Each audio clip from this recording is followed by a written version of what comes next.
Hi, this is Jason from Horrific Nightmares, and welcome to another edition of Wild Eye Wednesday. Now, today I'm going to be taking a look at Boston Hostage. But before I get into my review, I wanted to take the time to thank Wild Eye for sending me this copy to review for you. They have an awesome company. I'm going to put their links to their YouTube channel and their official website in the description box below. They are definitely where it's at with independent horror. Now, Boston Hostage is a little bit different of a film for me to review from Wild Eye. I have done ABCs of Superheroes, or I can't remember what the name of it was, that I kind of got a kick out of. False Flag was kind of a miss for me, but it wasn't a bad film. And then we have Boston Hostage, which is cool because I like to look at different things that Wild Eye has to offer.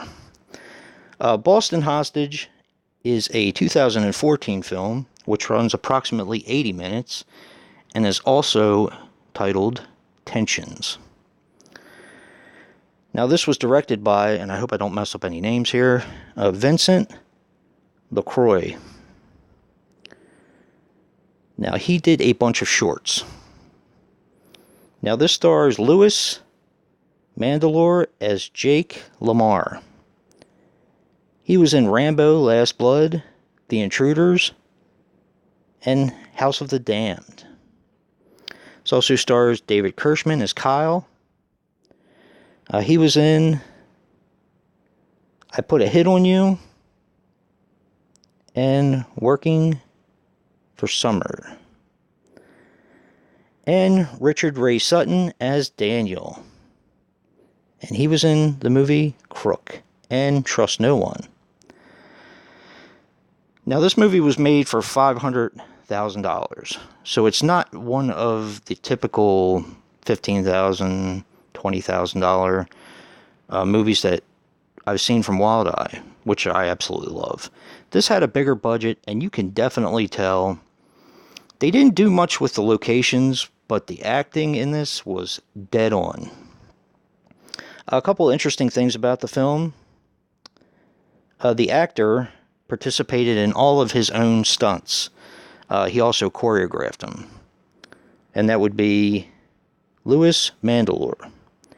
And also, actor Louis Mandylor suggested to the writers a different ending in order to get a more emotional response. And the producers actually went with that ending of the film. Now, of course, I'm not going to tell you what that is, because it would ruin the film for you.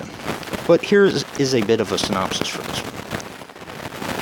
one. You have Louis Mandylor, who plays Jake, who has a deaf and mute daughter, you come to find out. And he is suffering. He was on the police force. He was a hostage negotiator for 10 years. And he is basically suffering from one too many casualties. Drinks a lot, all that kind of stuff.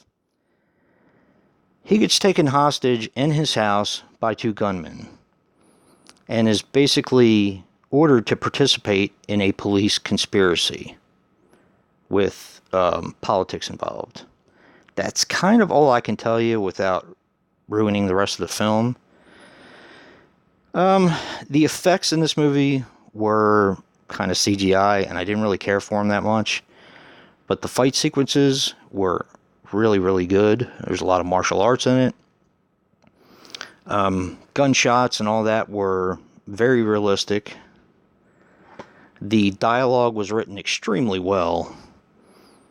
And the ending, while I thought it was going to be a little bit better, because I did read about it before I watched it, it was definitely satisfying. So, this is one I can definitely recommend. People who like horror, if you don't like action movies and dramas and political movies, this is probably not your bag. But for everyone else who likes the normal action movie, the political drama, like a sort of police movie, this is definitely up your alley. Definitely check this one out. And thank you again to Wild Eye for sending me this. And if you like what you see in here, hit that like button and subscribe. And until next time.